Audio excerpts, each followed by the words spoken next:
table ronde sur les thèmes des défis de l'ingénieur d'aujourd'hui et de demain, parce qu'effectivement on a réfléchi un petit peu sur nos racines d'alumni, sur l'histoire du CNAM, sur d'où on vient, et l'idée c'est de penser maintenant pendant une petite heure, pendant 50 minutes, à où on veut aller. Et pour participer à cette table ronde, nous avons la chance d'avoir...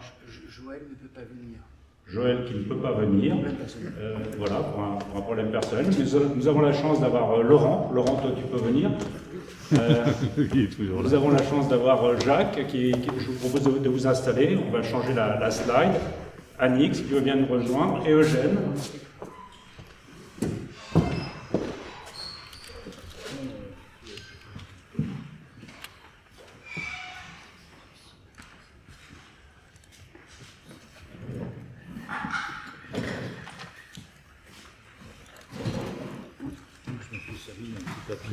J'ai envoyé un texto à Joël pour dire je te vois pas, et il me fait oui non j'ai pas une personne.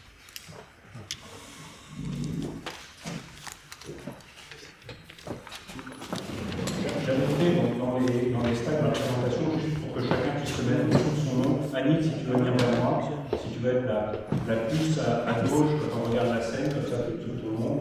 Joël, donc, qui n'est pas là.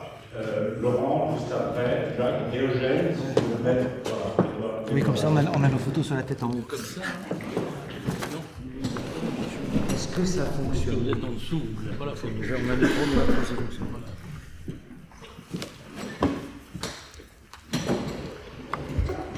Donc, je vous prie d'excuser Joël, petit problème familial, il ne peut pas se joindre à nous. Juste pour des questions de nombre de micros. Juste pour des questions de nombre de micros, on reste ici, mais on va bien passer avec vous. Juste parce que ici, je vais avoir 2 micros. J'ai mon genou droit. Merci. Donc, avant de commencer cette table ronde, j'aimerais rapidement qu'on refasse un petit tour. Alors, c'est vrai que Annick, tu es déjà intervenue dans la journée, donc tout le monde te connaît. Laurent, tu as eu l'occasion d'intervenir plusieurs fois, tout le monde te connaît un petit peu également.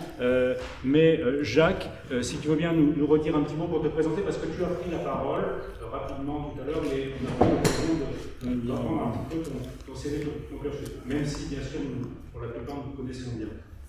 Bien, ben moi j'ai eu la chance d'être, j'espère que vous m'entendez là, c'est bon?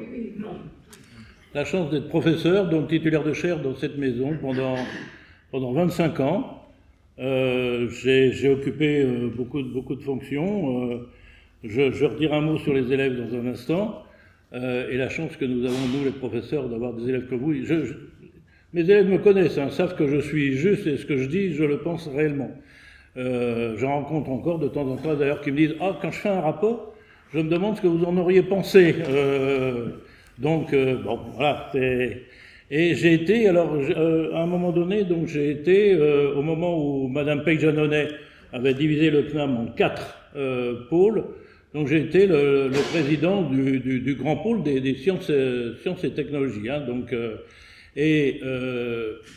Avec les élèves, depuis très longtemps, ce qui me choquait, si vous voulez, c'est que certains d'entre vous, il y en a peut-être dans la salle, ont fait des études comme ça pendant à peu près 10 années, de sacrifices énormes, en particulier avec la famille, quand soit l'épouse du candidat qui recevait ce jour-là son mémoire d'ingénieur était présent dans la salle, je les félicitais autant que le candidat, parce que franchement, quand on a une famille, c'est tout le monde qui assume.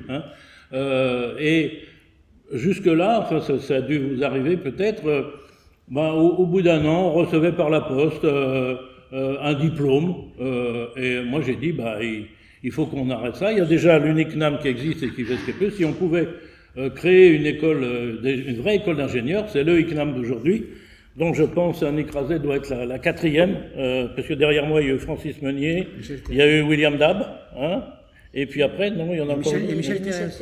Oui, oui, il y en a eu encore d'autres. Donc, j'ai donc été le premier directeur. Vous avez vu d'ailleurs sur les films, ceux qui ont vu, cette première cérémonie qui a été faite, c'était il y a 20 ans. Et j'avais voulu, alors comme j'étais président de l'Union amicale des profs, j'avais exigé de mes collègues qu'ils mettent leur toge de façon quand même à rendre hommage aux élèves et ça faisait des belles cérémonies. Et donc, tout ceci a été humilié. D'ailleurs, je suis content de rendre aussi hommage à Paul Denis, parce qu'on avait monté ça aussi ensemble. Il était président du NICNAM, vous le savez, Paul Denis, ça doit être notre doyen aujourd'hui, donc on peut lui rendre hommage. Et puis, il y avait Alexandre Korakis aussi, et puis Gilles Catan. Donc, on a fait une cérémonie, et on appelait les élèves à un, et les profs venaient avec leur toge et distribuaient ces diplômes. Ça avait un sens. Bon. Donc, juste 2 secondes sur ce qui vient d'être dit tout à l'heure, sur on pourrait peut-être d'ailleurs mettre cette cérémonie sur le site de l'UNICNAM. Le parrain était Jean-Martin Fols, qui avait été invité par Paul Denis, et je sais que ça m'a marqué parce qu'il m'a dit ce jour-là, il était le patron de Peugeot, hein. Il dit, mais nous, monsieur Fols, on ne se lance pas dans les véhicules à hydrogène parce qu'au premier accident, on arrêtera la filière. Et donc, vous voyez, la première chose à laquelle il pensait, c'était l'accident. Et ceux d'entre vous qui ont travaillé avec l'hydrogène savent quand même à quel point c'est dangereux. Et on verra bien ce que ça donne. Je ferme la parenthèse. Donc, j'ai exercé pendant 25 ans. Les 300% dont on parlait tout à l'heure pour être directeur, je confirme. C'est-à-dire quand on est directeur de l'école d'ingénieur, on ne fait plus que ça 7 jours sur 7. Hein. Donc moi, j'avais un laboratoire de recherche aussi ici, et tout le reste, et les cours et tout, on continuait, hein, il n'y a pas de problème. Mais c'est vraiment énormément de travail. Et puis c'est de l'administration. Donc l'administration, c'est quand même très emmerdant au bout d'un moment. Donc après 42 ans d'activité professionnelle, j'ai dit, bon je vais arrêter. J'ai continué à faire les cours du CNAM, mais alors du coup à Montpellier, parce que j'avais perdu compétence, hein, comme dit le ministère, dès que vous prenez... Enfin, non, les fonctionnaires ne prennent pas leur retraite, hein, ils font valoir leur droit à une pension. C'est la phrase officielle, mais donc ils perdent compétences. Et donc mes compétences, je suis allé les mettre ailleurs, au CNAM de Montpellier, où j'ai continué pendant quelques années. Et puis après, c'est l'école des arts et métiers, à l'ENSAM, qui m'a pris. Et maintenant que je suis replié dans le Cotentin, on est en train de créer un diplôme de génie nucléaire. Moi, c'était le nucléaire, hein, comme je disais. Donc, du côté de Cherbourg. Et donc, voilà, je continue à m'impliquer. C'est ma 56e année d'enseignement, mais ça me plaît bien, donc il n'y a pas de souci là-dessus. Donc, ma première question sera pour vous. Est-ce qu'on peut demander à Eugène? Alors, non, parce que ça rejoint le sujet quand même. Parce que, en fait, qu'est-ce qu'on peut remarquer? Pourquoi il y a les professeurs du CNAM sont aussi, admiratifs de leurs élèves? C'est tout simplement parce qu'ils travaillent déjà dans le domaine. Je pense que la spécificité que vous avez, vous, et qui est la spécificité du CNAM, et qu'il faut qu'il garde, le CNAM n'est pas une université. Hein. Le CNAM a comme élèves des gens qui sont des professionnels, qui travaillent dans leur domaine, et qui apportent autant aux professeurs que le professeur leur apporte. Et il ne faut pas devenir, effectivement, l'université, ça sera Paris 17 à ce moment-là, du Grand Paris. Il faut garder cet objectif. Je dis, moi j'ai été à l'ENSAM après, pas du tout le même public. Et moi, mes élèves m'apprenaient autant, parce que dans leur métier, ils en savaient plus que moi. Bon, alors moi j'avais une vision plus globale, c'est vrai, je leur apportais des choses, mais eux aussi m'apportaient. Hein. Donc ça, je crois que ça rejoint le sujet, puisque c'est ça le sujet d'aujourd'hui. J'ai bien compris le titre, bon. Et donc voilà, je tenais à vous dire ça en première, parce que ça rejoint bien notre sujet de ce soir. Il faut que le CNAM garde sa spécificité, parce que l'enrichissement se fait des deux côtés. Et si l'enrichissement se fait des deux côtés, tout va bien en fait. Hein. Voilà. Je reprendrai tout à l'heure. Pour vous présenter. Oui, à mon avis, le génie industriel devra être mis en évidence. L'American Institute of Industrial Engineers dit le génie industriel englobe la conception, l'amélioration, l'installation des systèmes intégrés. Il utilise les connaissances provenant des sciences mathématiques, physiques et sociales, ainsi que les principes et les méthodes propres au génie ou à l'art de l'ingénieur, dont le but spécifique de prédire et d'évaluer les résultats découlés de ces systèmes. On peut résumer tous ces domaines par la phrase suivante: optimisation des performances globales de l'entreprise. Pour les entreprises d'aujourd'hui ont trois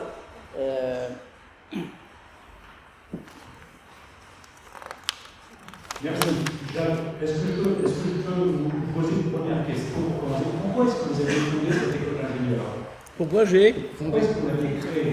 Ah ben je vous l'ai dit tout à l'heure, c'est parce que... En gros, c'était justement d'apporter un soutien à l'UNICNAM, que l'UNICNAM ne se sente pas tout seul, comme en gros, association des anciens élèves, essayant de les regrouper, mais montrer que durant le cursus, c'est ça qui était important.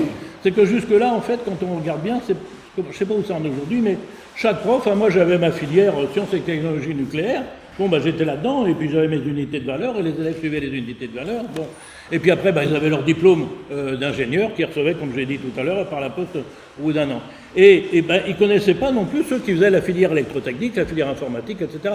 Moi, ce que je voulais, c'est qu'il y ait un rassemblement, une espèce de structure, on va appeler ça comme ça, où justement, les élèves puissent se retrouver sur des disciplines qui étaient un peu des disciplines communes, ils puissent justement se créer un lien entre eux un peu plus.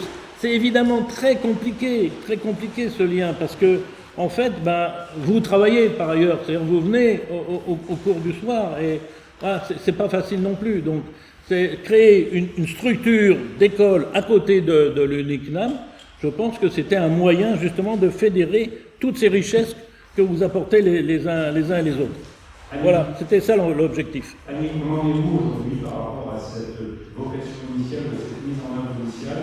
Qu'en est-il aujourd'hui de cette école d'ingénieur curriculum? Eh bien, c'est...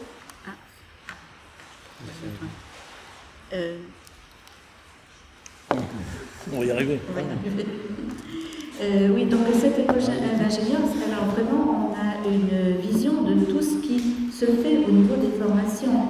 C'est-à-dire que toutes les formations, HTT, PISA, on a vraiment une vision globale de tout ce qui se fait.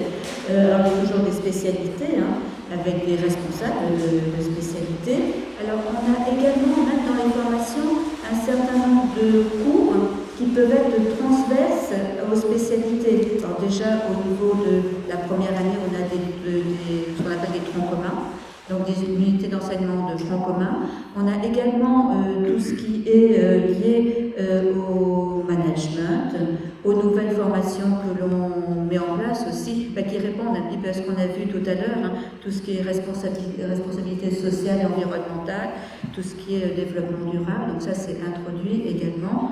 De nouvelles spécialités, là encore, qui vont être introduites petit à petit concernant la cybersécurité, alors de façon un petit peu plus large pour sensibiliser nos ingénieurs sur la sécurité, c'est bien dans les entreprises, tout ce qui est également intelligence artificielle, donc on en parle beaucoup. Donc là encore, il y a des cours qui vont être introduits dans nos formations. Alors bien sûr, à côté, on a des spécialistes qui vont être dans la cybersécurité, dans l'intelligence artificielle. Donc vraiment, on a des choses qui sont en commun pour ces différentes formations. Et puis bien sûr, on a la remise des diplômes, je dirais tous les ans, qui permet de réunir l'ensemble de nos formations HTT et puis FISA. Dans ces nouvelles formations, pour rester au plus proche des besoins, il faut intégrer des choses qui n'existaient pas. On parle beaucoup de soft skills aujourd'hui, on parle d'éthique, on parle de... comment est-ce que vous intégrez ces nouveaux thèmes dans les formations existantes? Est-ce que c'est une part importante aujourd'hui? Oui, parce qu'en fin de compte, je dirais par rapport à nos formations d'ingénieurs, ça représente à peu près 20% de tout ce qui est management, intégration, donc de tout ce qui est dimension éthique, déontologique, tout ce que je l'ai dit aussi, responsabilité sociétale et environnementale. Alors, on est un petit peu soumis à la commission des titres, c'est-à-dire qui nous demande d'introduire ces différentes thématiques dans nos formations, parce que l'ingénieur, c'est pas que du technique, c'est aussi l'ouvrir au monde, je dirais de l'entreprise, au fonctionnement d'entreprise, donc même tout ce qui est international également, c'est-à-dire qu'on ouvre les ingénieurs pour qu'ils aient des compétences liées également à l'international, à l'environnement international. Laurent, j'aimerais bien avoir ton avis concernant ces formations informations quant à une sorte de logique dans la durée, de conserver l'éthique et l'esprit du CNAM, l'abbé Grégoire, auquel on a beaucoup parlé aujourd'hui, conserver un petit peu ce qu'évoquait Jacques, cet vraiment esprit différenciant du CNAM. Comment tu le perçois, toi, avec ton vécu et tes relations aujourd'hui, et comment est-ce que tu vois cette relation avec l'école du CNAM dans cette logique transmission d'éthique, transmission d'esprit de la Grégoire? Je vais faire une réponse avec deux axes. L'axe Laurent, l'auditeur perpétuel, et puis l'axe un peu plus école d'ingénieur, élève ingénieur. Donc, Laurent, l'auditeur perpétuel, c'est on est ingénieur, une dizaine d'années plus tard, on se pose des questions comment faire un MBA, on continue tout au long de la vie, on ne se pose même pas la question, on va au CNAM, on découvre qu'on est mauvais en marketing, donc comment revoir de nouvelles compétences, on retourne au CNAM faire des certificats digitaux de marketing, etc. Donc il y a ce cursus où le CNAM nous accompagne tout au long de la vie en fonction, en fait, des manques qu'on peut avoir. Et puis après, il y a le côté élève-ingénieur, et là tout à l'heure, Annick a bien expliqué que le hors-temps de travail n'est plus aujourd'hui la majorité, même si c'était le fondamental. Ceci étant, comme je me plais à dire, le CNAM pour moi c'est beaucoup l'alternance de la théorie des arts et la pratique des métiers. Donc que ce soit du hors-temps de travail ou de l'apprentissage, la pratique des métiers, on l'aura par celui qui fait du hors-temps de travail parce qu'il travaille déjà, et la pratique des métiers par l'apprentissage, ça sera avec le partenaire industriel, Comité de SI par exemple, qui eux ont cette pratique, on est toujours dans ce cursus de professionnels et professionnels. Et là, ce qu'on remarque, nous, côté CNAM, c'est vraiment cette notion de marque et d'identité, où en fait, dans les apprentissages aujourd'hui, avec les 37 campus dont Annick vous a parlé là avec les spécialités, on manque, en fait, aujourd'hui, on a remarqué un manque d'identité CNAMienne, et donc on travaille avec Annick sur ce sujet-là, même si aujourd'hui on n'a pas forcément déployé quelque chose, mais on a clairement un sujet d'identité et de marque école d'ingénieur CNAM au niveau de ces campus en apprentissage. Parce que nous, on constate 95% de nos adhérents sont des hors-temps de travail. Donc, il n'y a pas photo. Voilà. Parce que quand on fait le hors-temps de travail, comme expliquait le professeur Foss, on prend du temps, on s'investit, on a un beau résultat, et donc on a une identité forte liée au CNAM. Donc, il y a le côté tout au long de la vie, et il y a le côté, en synthèse, l'élève ingénieur par apprentissage, à qui il faut inculquer justement cet esprit du CNAM. JFK disait aux Américains, ne vous demandez pas ce que les États-Unis peuvent vous apporter, demandez-vous ce que vous pouvez apporter aux États-Unis. En tant qu'alumni, aujourd'hui, on se pose parfois la question de ce qu'on peut apporter au CNAM. Qu'est-ce que toi, tu as envie, tu voudrais ou tu penses que les alumni devraient ou doivent apporter au CNAM? Alors, je vais faire un peu le pendant de mes cours en marketing et surtout en partie la marque. En fait, c'est être partie intégrante de la marque ingénieur du CNAM. C'est-à-dire qu'une partie de la marque ingénieur du CNAM est portée par l'école d'ingénieur, j'allais dire incarnée par Annick, quelque part. Et de l'autre côté, il y a ce côté je suis diplômé, et c'est aussi alimenter cette marque ingénieur. Et quand on parle de marque comme ça, il y a ce qu'on appelle l'expérience client, c'est la vie de l'élève jusqu'à ce qu'il devienne diplômé. Et autant on a de très belles cérémonies de remise de diplôme sur Paris, vous avez une photo qui est mise ici sur Kakemono pour vous donner l'idée de ce que ça peut représenter avec tous les diplômés sur scène face à leur famille, alors qu'en région, on sait que c'est un peu plus compliqué parce qu'encore une fois, 37 campus répartis partout, des promos de 20, c'est un peu compliqué, mais c'est un marqueur et il y a cet élément-là aussi qu'on peut amener et voir comment travailler entre les week-ends d'intégration et ces marqueurs d'identité ingénieur du CNAM avec les campus par apprentissage. Peut-être même parfois aller un petit peu plus loin en interaction.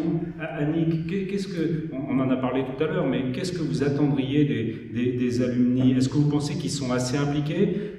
Est-ce que vous pensez qu'ils se posent la question de savoir ce qu'ils pourraient faire pour les États-Unis et éventuellement pour le CNAM? Oui, donc on en avait déjà parlé. C'est notre point faible, je dirais, c'est vraiment nos jeunes et nos jeunes en apprentissage. Alors, je pense qu'il faut qu'on fasse vraiment quelque chose pour ça. Voilà. Après, c'est vrai, Paul, par rapport à ce que tu dis, je dis souvent que nous, au niveau des alumni, il faut bien comprendre qu'il y a à la fois les groupes de vol et le groupe de Ben, et à deux, on fait l'équipe de bénévoles. Donc, quelque part, il faut aussi voir cet élément-là, et ça rejoint un peu Annick, qui est professeure d'un côté et directrice de l'école d'ingénieur. Il faut qu'on arrive à trouver le bon bout du lot pour travailler ensemble et à réimpliquer, pour ceux qui connaissent la CNAM, les groupes régionaux pour reprendre contact en fait avec les fameux campus, et puis voir aussi avec le côté fédération, si avec la LODE, on peut arriver à trouver aussi des éléments pour être présent un peu partout, pour, comme je le dis encore en rigolant, piqûre dans le bras droit, piqûre dans le bras gauche, école d'ingénieur du CNAM. Voilà. Jacques, par rapport à ce qui vient d'être dit, Igara, vous avez fondé l'école d'ingénieur, donc plutôt aujourd'hui vers l'apprentissage.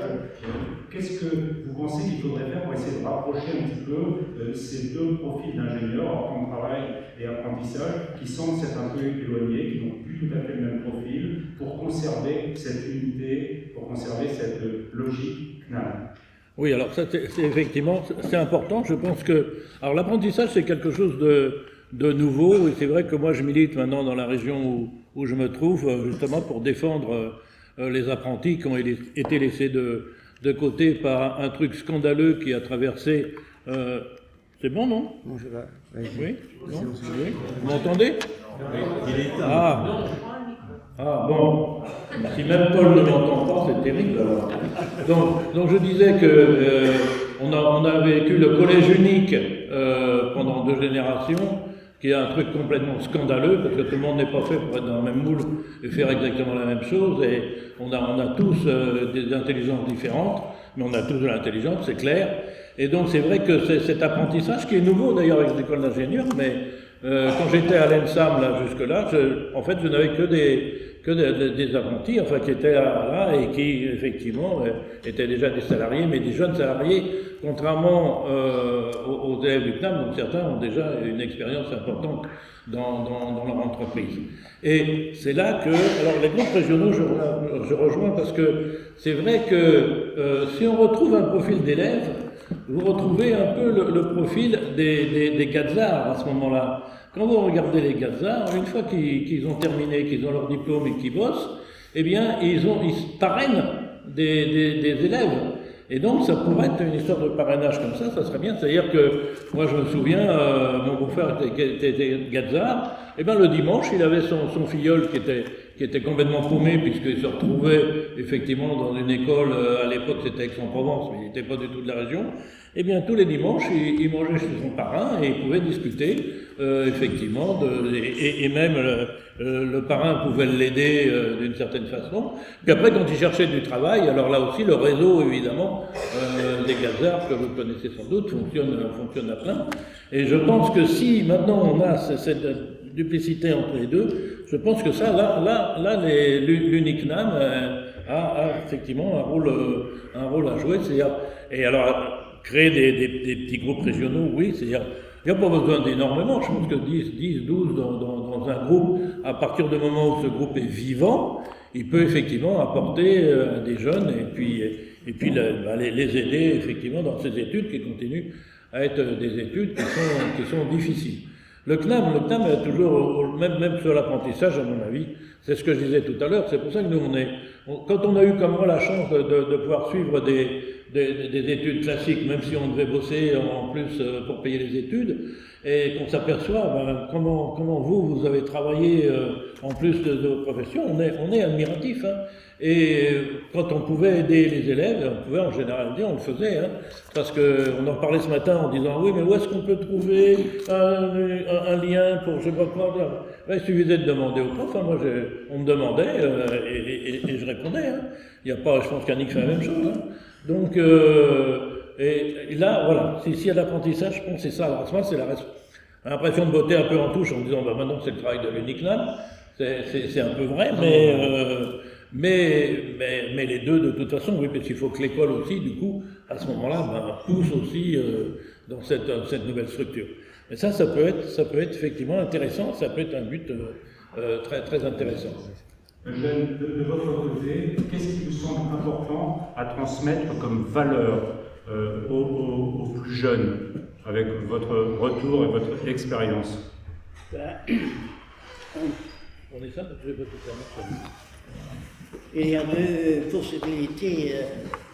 Les ingénieurs peuvent s'intégrer dans le management stratégique, mais il y a aussi des gens qui s'intéressent plutôt à la spécialisation, par exemple le conseil en entreprise.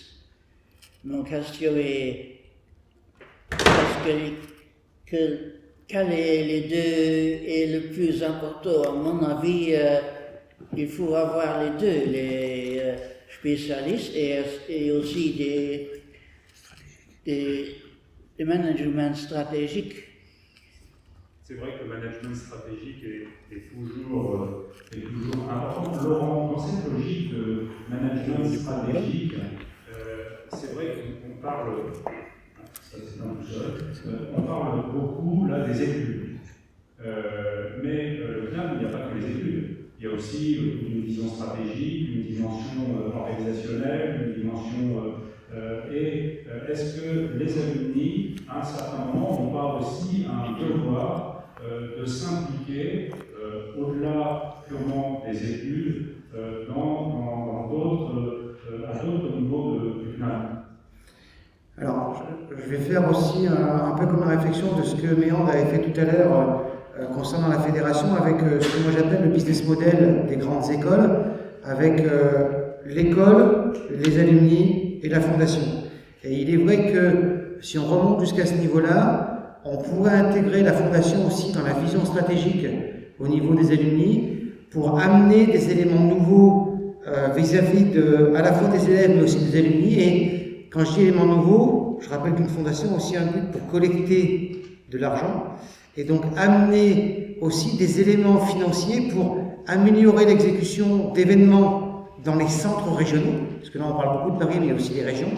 Et quand je parle de ces événements dans les centres régionaux, je parle beaucoup à ce qui a été évoqué aussi par le professeur Jacques Fausse, à savoir les cérémonies de remise de diplôme. Parce qu'il y a des régions où il y en a et des régions où il n'y en a pas beaucoup. Donc c'est aussi parfois pour des questions d'organisation, parfois pour des questions financières.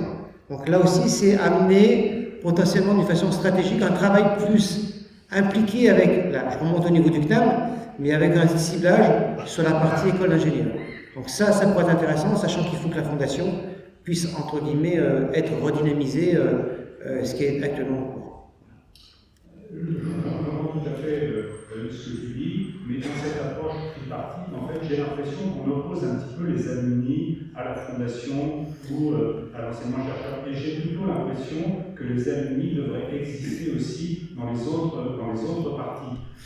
Si je veux comparer le CNAM, par exemple, à Polytechnique, qui est une école à laquelle on compare souvent parce que ça a été fondé à peu près à la même époque, à Polytechnique, il y a 80% du management qui vient de Polytechnique, qui est formé de Polytechnique, il y a 80% des enseignants qui viennent de Polytechnique, c'est pas le cas au CNAM, voire pas du tout le cas au CNAM, ni à la Fondation, si j'ai bien compris, ni dans d'autres entités, hormis les alumni. Quel est le problème? Est-ce que c'est les alumni qui se font pas entendre?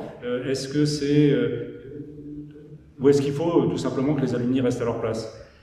Je ne dirais pas, sans vouloir faire de polémique, Bénédicte n'est pas là, sans vouloir faire de polémique. C'est vrai que quand je regarde un peu le CNAM aujourd'hui, je le vois plus comme un esprit d'université, en fait, que comme un esprit de grande école qui voudrait en fait avoir sur les trois piliers que j'ai cités, à la fois une sorte de mélange entre conseil d'administration, c'est-à-dire que les alumni soient à la fondation et à l'école, et l'école aussi répartie dans ses organes de décision.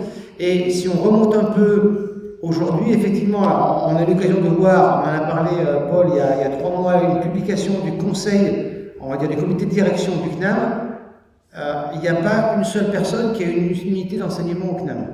Voilà, donc, si vous voulez, pour incarner l'esprit du CNAM, quand personne sait, par expérience, qu'est-ce que c'est que d'être élève et diplômé du CNAM, c'est un petit peu compliqué. Donc, du coup, moi je verrais bien, mais là c'est une réflexion, hein, je verrais bien qu'on puisse nous intervenir aussi dans des comités, et là pas stratégiques mais opérationnels, et pas à 3 mois, mais vraiment tous les mois, qu'on soit invité. Alors on sait qu'on n'a pas la main sur les exécutions, mais qu'on puisse être impliqué aussi avec cette culture et cette identité, en fait, cet ADN du CNAM. Voilà. C'est une logique un petit peu de conviction quand j'entends Laurent. Est-ce que ça vous semble aller dans une direction intéressante, cette logique de vouloir s'impliquer à plus de niveaux dans l'école d'ingénieur qui nous tient à cœur. Oui, tout à fait. Moi, je pense qu'une application plus forte serait bienvenue. Tout à fait. Dans les instances, alors qu'est-ce qu'il faut qu'on fasse? Qu'on s'unisse plus, qu'on soit plus nombreux, qu'on vienne plus souvent voir quel est le... Alors, bon, Jacques, quel est votre avis sur cet aspect implication? Alors moi déjà, je vais revenir sur ce que vous disiez. Il y a des professeurs titulaires de chaire qui sont ingénieurs du conservatoire. Ça, par exemple, Jean-Luc Thomas, la photo que vous avez là, vous voyez en fait, vous pouvez remarquer d'ailleurs que la cravate n'a pas vieilli, hein, c'est bien la seule. Et c'était il y a une vingtaine d'années à la leçon inaugurale de Jean-Luc Thomas, qui est sur la chaire d'électrotechnique. Et il y en a d'autres, et je peux vous dire que vous savez très bien, hein, quand on se présente comme candidat, on planche devant le conseil des professeurs, où vous avez un quart d'heure, mais pas 16 minutes, hein, on vous coupe la parole, hein, un quart d'heure pour dire ce que vous avez fait, ce que vous venez faire, pourquoi vous venez. Bon, donc c'est un exercice. Eh bien, lorsque nous avons des candidats qui peuvent dire « je suis un ancien, même élève, pas forcément, mais ingénieur de la maison », il a déjà un bon point par rapport aux autres, hein. Donc on en a quand même, il y en a plusieurs. Il ne faut pas croire que la maison, en gros, dit non, au contraire, c'est toujours. Et il y en a plusieurs. Je n'ai pas tous les noms en tête là, mais. J'étais tout à fait d'accord sur les enseignants. Là, on est sur le comité de direction du CNAM. Ah, le comité de direction. Le comité administratif. Ah, oui. Ceci étant, pour passer un peu. Alors allez-y, reposez votre question. Donc, comment aujourd'hui est-ce qu'on perçoit les ingénieurs CNAM sur le marché? À ton avis, Laurent, est-ce qu'ils sont différents des autres? Est-ce qu'il y a un différenciant? Est-ce qu'ils sont perçus d'une façon un petit peu particulière sur le marché aujourd'hui? Alors, j'ai un peu de mal à répondre à cette question, pour être honnête, même si je discute avec beaucoup d'ingénieurs du CNAM. Je me suis basé un peu sur les statistiques d'IESF. Après, ce que je dirais, c'est que la perception que j'en ai aujourd'hui, mais c'est plutôt leur temps de travail, parce qu'on n'a pas trop de retour des apprentis, en fait, même si on sait qu'ils sont bons. On avait toujours tendance à dire que l'ingénieur du CNAM était souvent un faiseur. C'est-à-dire que, certes, vous pouvez mettre un centralien avec nous qui allait avoir de grandes idées, mais au final, ça allait être un ingénieur du CNAM qui allait faire en sorte que ça marche. Voilà. Donc on était un peu vu comme ça, pas forcément comme des grands stratèges, mais des gens qui font fonctionner et qui font que les choses avancent. Après, c'est vrai qu'on a un peu de manque d'informations sur ce point-là. Et c'est vrai que ce matin, là, je parlais de l'Observatoire des emplois des carrières du CNAM, c'est plus sur le côté insertion que vraiment sur le côté perception du marché. Par contre, ce que je peux dire, c'est qu'en termes de salaire, les ingénieurs du CNAM sont, j'allais dire, à peu près au milieu. On n'est pas dans le bas des ingénieurs, on est vraiment dans la tranche du milieu au niveau des ingénieurs en France. Voilà. Alors, tout le monde n'est pas comme moi, quand je travaillais chez Dell, avoir des salaires qui soient autour de 100 000 € à l'année, en brut, mais on voit bien quand même qu'il y a des ingénieurs qui sont directeurs d'entreprise. Paul Denis est un bel exemple de ce côté-là. On a toujours des personnalités. Après, je veux dire, en moyenne, on est quand même bien positionné sur le marché du travail. Et puis, tu dis souvent que j'ai entendu dire que chaque ingénieur du CNAM en travail a un parcours, un profil différent. Donc, autant d'ingénieurs du CNAM, ça rejoint un peu ce que disait Jacques tout à l'heure sur la diversité et la richesse. Donc, mais chaque ingénieur, c'est un peu ce que je voulais faire dire concernant le différenciant, que chaque ingénieur était déjà différent. Même avant le CNAM. Alors c'est vrai, et d'ailleurs par rapport à ce que tu dis, si j'ai bien compris ce qu'Annick m'expliquait aussi quand elle rencontre les gens de la CTI, c'est qu'ils ont du mal à comprendre notre modèle. Parce que justement, il y a ce côté un peu spécifique dans la formation de chacun pour la partie de temps de travail, contrairement à un moule. Quelque chose de très cadré et très industrialisé dans leur esprit. Donc c'est un peu ça. Après, ce que tu dis sur le côté personnel, tous ceux qui ont fait du temps de travail savent qu'effectivement on a tous un cursus particulier et donc j'allais dire une valeur sur le marché particulière. Après, sur le côté apprentissage, il faudrait qu'on travaille le sujet, et là j'ai pas vraiment de statistiques et de recul sur le sujet. Annick, oui. Oui, sur la partie apprentissage, alors là, je dirais, on n'a pas vraiment de soucis. Hein. C'est-à-dire que nos apprentis, à la fin de leur 3e année, ils sont vraiment intégrés dans une entreprise. Hein. Soit c'est dans l'entreprise où ils ont fait leur apprentissage, soit c'est dans une autre entreprise parce qu'ils souhaitent partir, mais ils trouvent du travail très très rapidement. Il n'y a pas de, je dirais, il n'y a pas de souci. Et dans cette logique-là, c'est peut-être plus facile pour réfléchir, pour anticiper et sur les ingénieurs de demain qui vont avoir, on est dans un monde en pleine mutation, on l'a compris, et donc c'est peut-être plus facile en ayant des gens directement dans l'entreprise d'anticiper sur les besoins et d'y répondre. Aujourd'hui, comment ça se passe pour vous? Quels sont les besoins?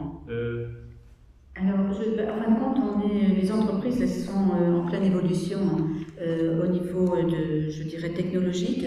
Donc, il faut qu'on forme nos ingénieurs pour qu'ils soient, entre guillemets, agiles et qu'à partir d'un socle vraiment, d'un bon socle scientifique, d'une bonne compréhension de toutes les technologies, qu'ils puissent, répondre à des thèmes complexes de leur entreprise, mais assez rapidement. C'est-à-dire qu'il faut vraiment une grande agilité, voilà, pour pouvoir suivre l'évolution technologique. Alors l'évolution environnementale, on a vu tout à l'heure tout ce qui est transition énergétique, donc là aussi il faut qu'ils répondent. Donc voilà, on essaie de les former pour qu'ils puissent réagir rapidement aux évolutions rapides.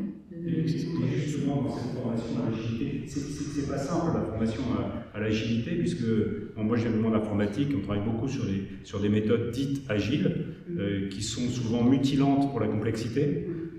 Comment est-ce que vous intégrez donc cette volonté de faire de l'agilité dans des formations qui sont par essence un petit peu figées quand même? Oui, alors je dirais dans la façon de faire, c'est-à-dire sous forme de projet.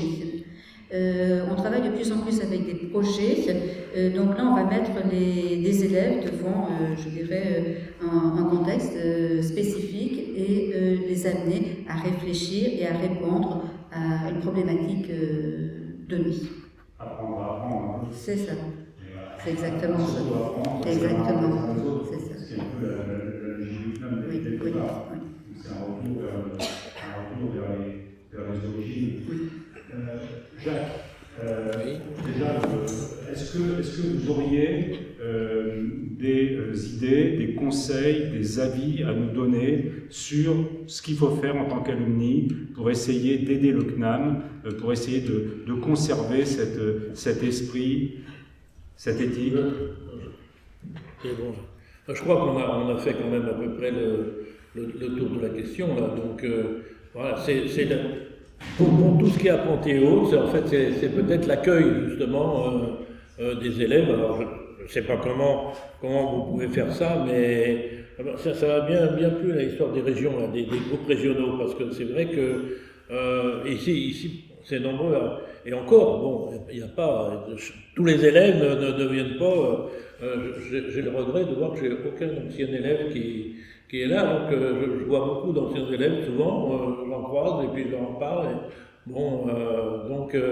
Mais en revanche, peut-être qu'en région, c'est plus facile quand même de créer, et puis en gros, de créer un système qui fait que ils ont plaisir à se retrouver, et du coup, vous avez une émulation à ce moment-là. Hein. Bon.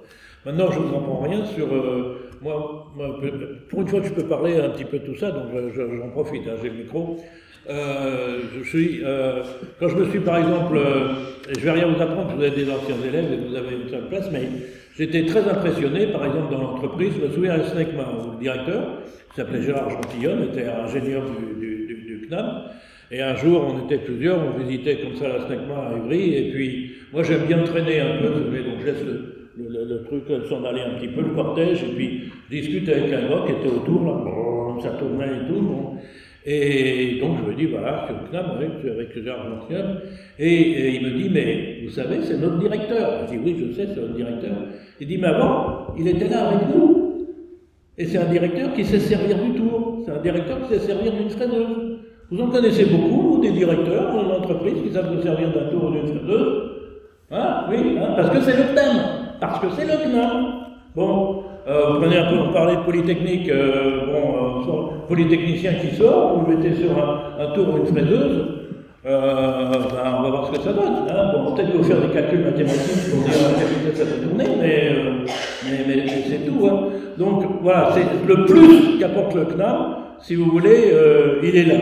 Moi j'ai eu des élèves, je me souviens de moi, donc c'était juste avant le probatoire, au niveau C, et puis c'est des applications de rayonnement, et puis à la pause, donc j'avais une élève, Annie Clamont, et elle raconte ce qu'elle est en train de faire avec les autres élèves qui sont là.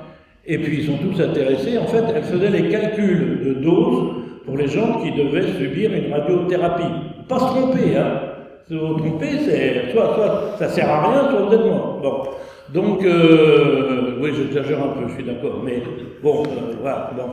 Et bien, moi je me suis approché, j'ai écouté, je lui ai dit, écoutez Annick, l'année prochaine, je vous accorde 1h30, vous allez raconter, vous allez faire le cours, hein, parce que voilà, c'est intéressant. L'expérience de chacun, effectivement, est intéressante et ça fait de l'émulation. Donc je sais que le CNAM garde ça, il faut que le CNAM conserve ça. Le seul souci que j'ai eu, allez, je vais être un peu méchant avec les sciences qu'on appelle, moi je les appelle pas molles, je les appelle douces pour être gentil, les sciences humaines et sociales, où contrairement aux sciences expérimentales, où là on est basé sur l'expérience, c'est plutôt de la culture livresque. Et je vais vous donner qu'un seul exemple. J'ai eu un élève qui n'était pas ingénieur, qui suivait les études du CNAM, et ce garçon, chez Framatome, il dirigeait un service de 200 ingénieurs. Je ne comprends pas. 200 ingénieurs. Et vous voyez ce garçon, là, il avait 30 ans, une personnalité extraordinaire. Extraordinaire. Bon. Et donc, il dit, oui, quand même, il y avait des polytechniciens sous ses ordres, hein. Ouais, même des polytechniciens. Et quand même, il dit, la boîte l'avait reconnu, la boîte lui demandait rien, hein, mais il dit quand même, pour moi, je voudrais, donc il suit les cours du CNAM et tout, et obligé de faire les fameuses sciences de management, là, tout ça, bon. Et un jour, il me dit, écoutez, monsieur Fausse, quand même, là, si j'applique, là, ce qu'on nous a appris, là, demain, j'ai une grève générale. Hein. Donc, voilà, la différence entre l'expérience et puis la culture livresque, un peu. Alors, j'espère que ça s'est arrangé depuis le temps, parce que j'ai beaucoup combattu ça. J'ai beaucoup combattu aussi de l'autre côté, en disant les élèves du CNAM, là, qui suivent pas comme vous, pour faire diplôme d'ingénieur, mais qui sont dans le secteur tertiaire, ça serait pas mal non plus qu'ils fassent un petit peu de sciences et techniques, quoi, hein, qui savent ce que c'est que de l'électricité, de la mécanique, un petit peu, et pas seulement être... Voilà, donc, ça, j'ai jamais réussi. Je me suis battu tout le temps, mais j'ai jamais réussi, pas moyen. Donc, on oblige d'un côté à avoir des sciences sociales et humaines chez les ingénieurs, mais on n'oblige pas les autres à avoir une culture un peu technique et de savoir ce que c'est comment même tiens, l'électricité conventionnelle, je suis sûr que vous interrogez, ça même pas bon. Donc j'exagère peut-être un peu, mais quand même comme ça, faut forcer le trait un peu là. Donc voilà, je sais pas où ça en est, j'espère que ça s'est arrangé quand même, ça va mieux, mais voilà ce que je voulais vous dire sur le retour. Non, alors il faut garder ça, vraiment l'esprit du CNAM. Moi, si j'ai qu'une chose à dire, c'est que franchement, c'est peut-être enrichissant pour les élèves de voir des professeurs qui leur font un cours, mais c'est tout aussi enrichissant dans l'autre sens. Je n'ai jamais vu ça, j'ai aussi été prof en parallèle à l'université et dans des grandes écoles, mais je peux vous dire, il n'y a aucune curiosité. Mais les élèves du CNAM, ils posent des questions, etc. Même des fois, ils peuvent dire, attendez, vous faites un cours à l'université, il n'y a pas une question. Vous faites un cours sur le nucléaire à l'université en disant l'énergie nucléaire, c'est ce qu'il faut faire demain, etc. Il n'y en a pas un seul qui va dire, attendez, moi je ne suis pas d'accord, il y a des accidents, machin. Non, ils s'en foutent, ils suivent leur heure et demie de cours, terminé, hein. Bon, donc on n'a pas ça au CNAM. Hein. Donc le CNAM, c'est vraiment une spécificité, même par rapport aux écoles d'ingénieurs. C'est pareil, les écoles d'ingénieurs, ils calculent, moi c'était en dernière année, alors pensez, ils avaient un stage de 6 mois, déjà coefficient 15. Alors le reste, on s'en fout, hein, même si on a 3 sur 20, parce que le calcul, il était fait comme ça. Ils venaient pas pour apprendre des choses, ils venaient pour qu'au bout du compte, on leur donne le diplôme. Voilà, bon. Donc, et le CNAM, c'est complètement différent. Hein. Donc, faut garder cette spécificité. Il faut que le CNAM se batte pour ça. Et je pense que vous, les alumni et l'UNICNAM, ont un rôle à jouer justement pour assurer cette cohésion et que ça continue comme ça. Même si nous sommes dans un monde très d'éducation, c'est vrai que le management, le travail appareil hybride est en train de rebattre considérablement les cartes et la façon de gérer les choses.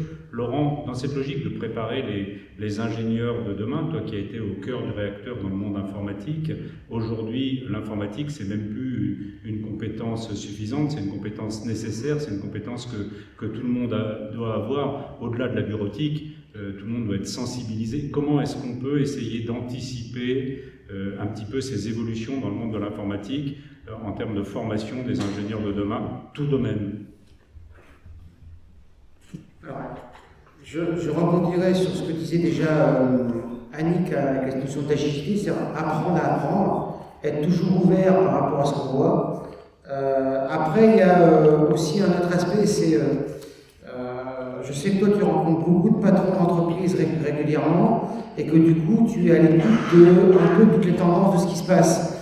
Et j'allais dire, est-ce que quelque part le fait d'avoir des gens comme toi qui écoutent un peu ce qui se passe pourrait pas aussi être un élément qui amène des informations du marché pour, dans le conseil scientifique de l'école d'ingénieur du CNAM, d'amener aussi des éléments de réflexion, pas forcément de décision tout de suite, mais de réflexion, parce qu'en fait, il y aura toujours un temps de latence entre ce qui se passe sur le marché aujourd'hui et puis ce qui sera formalisé à l'école d'ingénieur, parce que le conseil scientifique est là aussi pour écouter ce qui se passe, et de toute façon, s'il doit faire des modifications, il faudra que la CTI puisse les valider aussi derrière. Donc, il y a ces éléments-là, mais en même temps, je pense que avoir des personnes comme toi ou d'autres qui sont au contact en fait, de ces évolutions de marché pourrait amener des éclaircissements. Alors, je parle des conseils scientifiques, peut-être que c'est aussi au niveau des EPN, mais pour avoir une vision globale, parce que tu disais l'informatique, pas forcément que chez les informaticiens, ça peut être aussi un moyen d'éclairer un peu le conseil scientifique de l'école d'ingénieur. Et encore, on ne parle pas d'intelligence artificielle, je laisse ça côté pour aujourd'hui. Mais le temps passe vite, on aborde un certain nombre de sujets rapidement, mais ce que j'aimerais, alors on se quitte, mais on pourra continuer à parler toute la soirée pour ceux qui restent, c'est que vous donniez chacun un petit mot de conclusion sur votre vision sur l'ingénieur. Alors d'aujourd'hui, oui, mais c'est pas ce qui nous intéresse, c'est l'ingénieur de demain qui nous intéresse. Comme vous disiez, ce que vous pensez qu'il faut qu'on fasse aujourd'hui, nous, chacun à notre niveau, en termes de partage de réflexion, qu'est-ce qu'on peut essayer de mettre en œuvre, de développer, de travailler ensemble pour former au mieux ces ingénieurs de demain, en conservant l'humanité, le côté humain, que j'ai compris, Jacques, que vous mettiez en avant. Annick, est-ce que je peux vous demander de nous faire ça un peu sous forme de conclusion?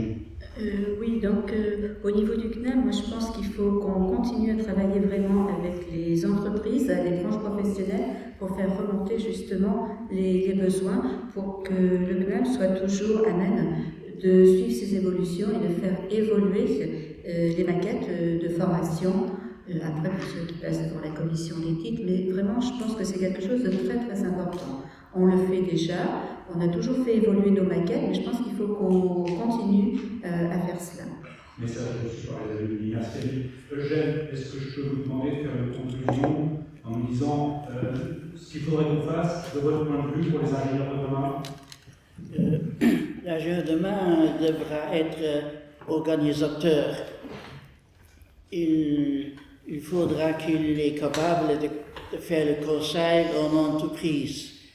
Pour cela, il doit raisonner systémiquement. Aujourd'hui, la tendance est de raisonner analytiquement, mais à l'avenir, il faut raisonner globalement, surtout concernant le climat et la consommation d'énergie et la consommation des matières premières.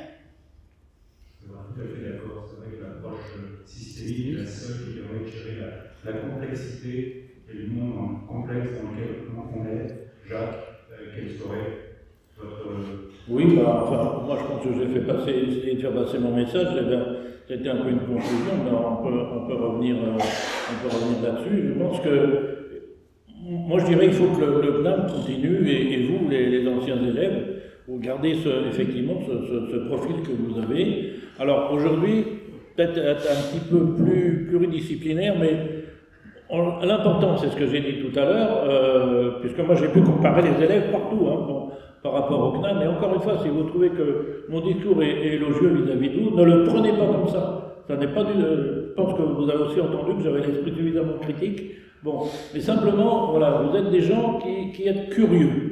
Voilà, comme moi, ce que j'ai compris des élèves du CNAM, voilà, vous êtes curieux, et quand on est curieux, on a l'esprit éveillé, et quand on dit aujourd'hui, la CETIF et ça dit, oh, mais vous êtes une filière nucléaire, c'est pas la peine de faire du nucléaire, parce que de toute façon, ils vont dire non. Non, parce que d'abord, ça s'enseigne nulle part ailleurs, et puis ils arrivent, ils savent rien du tout là-dessus, donc il faut qu'ils le fassent, et puis de toute façon, ils ont l'esprit suffisamment curieux, si un jour, on doit les mettre ailleurs où ils veulent changer, etc., eh bien, ils ont cette culture et ils sauront faire. Donc je pense que voilà, ce profil que vous avez, eh bien, il faut le transmettre effectivement à tous les élèves du CNAM, garder pour l'établissement cette spécificité. Je regrette que notre administratrice générale ne soit pas là, mais parce que j'aurais bien aimé qu'elle entende ce message, mais peut-être qu'on partage, hein, que j'en ai pas parlé avec elle, je ne sais pas, mais voilà, il faut garder cet esprit que vous avez, parce que moi j'ai quand même fait plus de 30 ans d'enseignement au CNAM, hein. Bon, donc j'ai pas vu varier, j'ai eu toujours effectivement des élèves qui étaient curieux et puis donc moi j'en avais qui venaient de Bordeaux, hein. Ils venaient de Bordeaux, ils prenaient leur bagnole, ils prenaient le poste de 5h du matin, ils prenaient leur bagnole à 14h pour aller jusqu'à Tours, prendre le TGV, venir à Paris à mes cours, ils repartaient après 20h30 pour reprendre le TGV de nuit et ils reprenaient le poste à 5h du matin. Vous n'allez pas dire quand même que ce n'est pas des gens qui sont motivés et curieux, hein.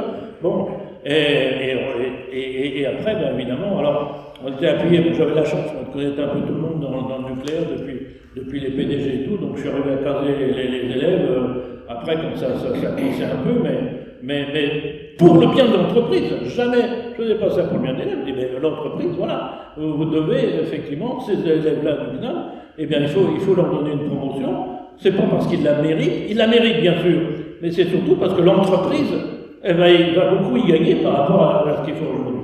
Donc, il faut garder cet esprit que vous avez tous. Je vous ai pas vu comme élève, hein, mais je pense que de toute façon, si vous êtes élève du CNAM, vous avez ce profil-là. Donc, il faut le transmettre effectivement aux élèves. Alors, ça veut dire qu'il faut garder cette courroie de transmission entre vous et ceux qui vont suivre les cours ou qui suivent les cours aujourd'hui. Donc c'est là-dedans qu'il faut aller. Hein. Et puis après, par votre exemple, ça va marcher. Et la curiosité n'est pas un des deux. Merci. Absolument. Laurent, le mot de la fin encore. Alors, le mot de la fin. Moi, j'aurais tendance à dire deux axes par rapport à, typiquement, si je me positionne en tant qu'UNICNAM. Un, c'est vers l'école d'ingénieur. On reprend un peu ce que vous venez de dire, c'est d'être aussi un capteur de ce qui se passe sur le marché pour alimenter en parallèle des entreprises ce qui se passe pour les formations des ingénieurs diplômés. Ensuite, c'est aussi revenir sur l'autre axe qui est sur les diplômés auxquels on s'adresse, la formation tout au long de la vie. C'est-à-dire que certes, qu'on soit apprenti ou qu'on soit HTT, de toute façon, au bout de 10 ans, il faudra forcément se remettre en question. Comment être à l'écoute? Comment aider les diplômés à se remettre en question dans ce côté formation tout au long de la vie?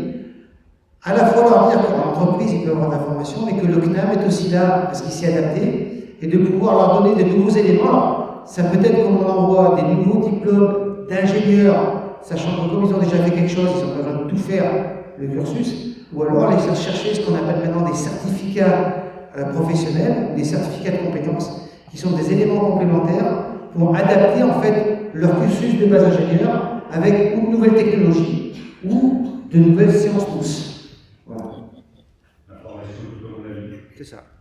Je crois que c'est aussi un des cœurs de l'esprit CNAM. Merci à tous les quatre d'avoir préparé cette table. Merci pour tous nos aujourd'hui.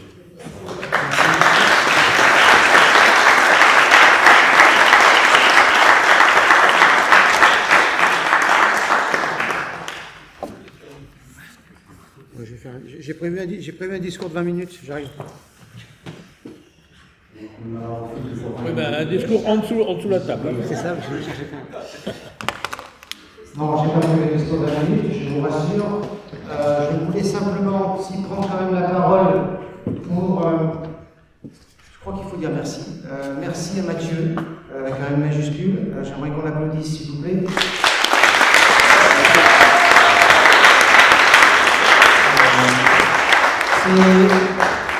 Comme on le disait l'autre soir avec Paul, en prenant un peu de discussion, c'est l'architecte de cette journée, je pense qu'on peut le remercier, on sait qu'on a tous travaillé dessus. Je voudrais aussi remercier Laurent Bonger, ici présent s'il vous plaît.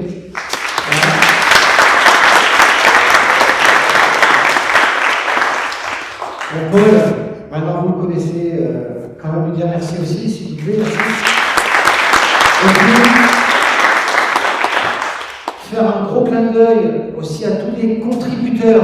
Vous avez pu voir que tout ce qu'on a vu aujourd'hui, c'est pas arrivé là par hasard. Il y a eu plus d'une vingtaine de contributeurs, puisque beaucoup ne sont pas là non plus. Avec un peu le clin d'œil, on sait qu'il y en a qui sont en Côte d'Ivoire, on sait qu'il y en a qui sont au Maroc. Donc là aussi, les agents du CNAM sont un peu partout. Donc je les remercie beaucoup, et en particulier ceux qui sont venus aussi sur scène. Et s'il vous plaît, je veux remercier encore Yannick, parce qu'on partage beaucoup de choses ensemble. Je pense que d'après la discussion qu'on a eue, on aura encore beaucoup plus de choses à revoir aussi pour les années qui viennent, parce que les choses sont aussi importantes pour les ingénieurs. Donc, un remerciement, s'il vous plaît, pour Annick Français.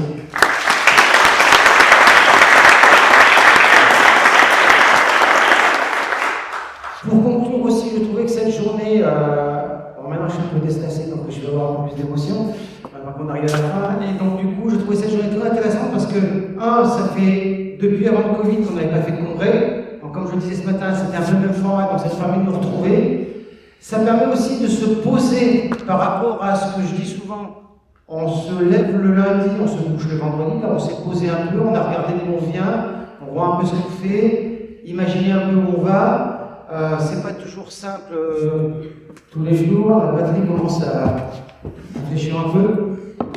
C'est aussi un élément pour nous de se poser. Tout n'est pas aussi simple que dans les discours de dire il y a qu'un fourneau.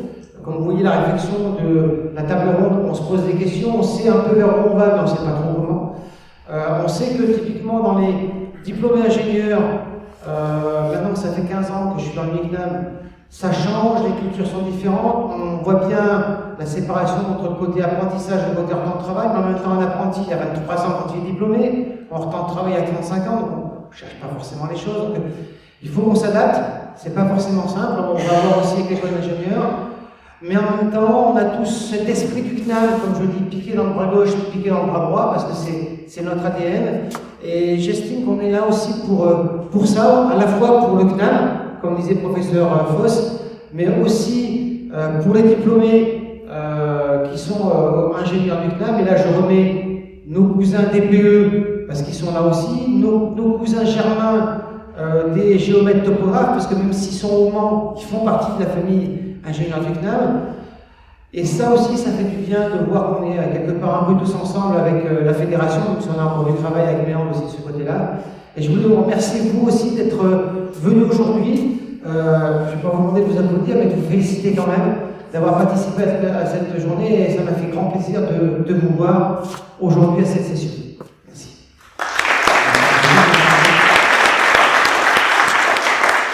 Pour la suite, un peu de logistique. S'il vous plaît, en partant, gardez le petit papier pour le souvenir, mais rendez-nous le petit badge en plastique. Mettez tout sur la table, on se débrouillera derrière. Et pour ceux qui viendront et qui ont réservé pour ce soir pour le cocktail dînatoire à 20h, ça se passera au niveau du café des techniques où on a déjeuné ce midi. Il y aura un service de vestiaire, donc si vous voulez venir avec un parapluie, avec un manteau, vu que la météo est très bonne, vous viendrez, il y aura un service de vestiaire. On pourra manger assis puisqu'on est 48 en dessous de la jauge de 50, on pourra s'installer, on aura un buffet et j'ai pris la décision d'avoir quand même un entrant, nous pourrons prendre 2 coupes de champagne dans le budget, de façon à pouvoir quand même fêter ces 100 ans dignement. Après, on aura l'occasion de plutôt boire du vin, mais je tenais pour le principe à ce qu'on ait un coupe de champagne.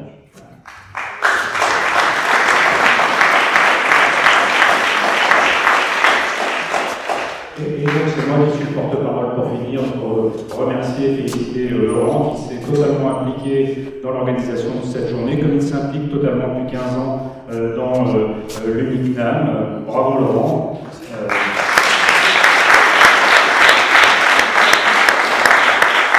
puis bravo Laurent et tout le monde qui t'aide et qui t'appuie aussi autour de toi, notamment son épouse qui est là, bien sûr.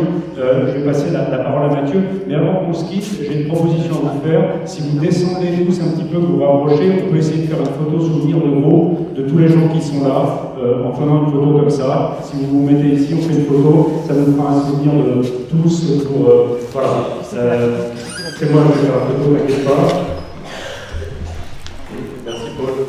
Tu as été un excellent animateur et en fait on a aussi beaucoup profité de cette journée parce qu'on a surtout réussi à faire un travail d'équipe. Il faut le souligner, ça a été déjà noté, mais il y a eu beaucoup de travail préparatoire, beaucoup d'investissement en temps pour faire la recherche documentaire, pour préparer des présentations, pour assurer une présence de scène. Donc cela nous a aussi permis de monter la capacité à travailler ensemble, avoir un certain esprit de groupe. Et je pense que c'est aussi un marqueur vers l'extérieur, mais aussi à destination peut-être du CNAM, de Madame l'administratrice générale ou autre. Ensuite, je voulais aussi encore une fois remercier Laurent parce que j'ai beaucoup travaillé avec lui ces dernières semaines et je me rends compte aussi du travail qu'il fournit au quotidien. C'est un des grands porteurs de Mediclam, il faut le dire, il faut le rappeler. Donc hommage à lui et je te souhaite encore une bonne continuation au sein de Mediclam ainsi qu'à tous les autres participants. Voilà. Donc merci à tous d'être venus et peut-être à une prochaine occasion. Merci.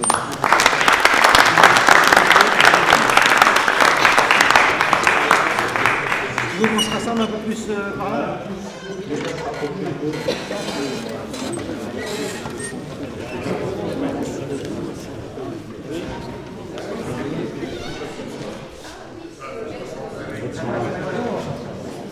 Raphaël.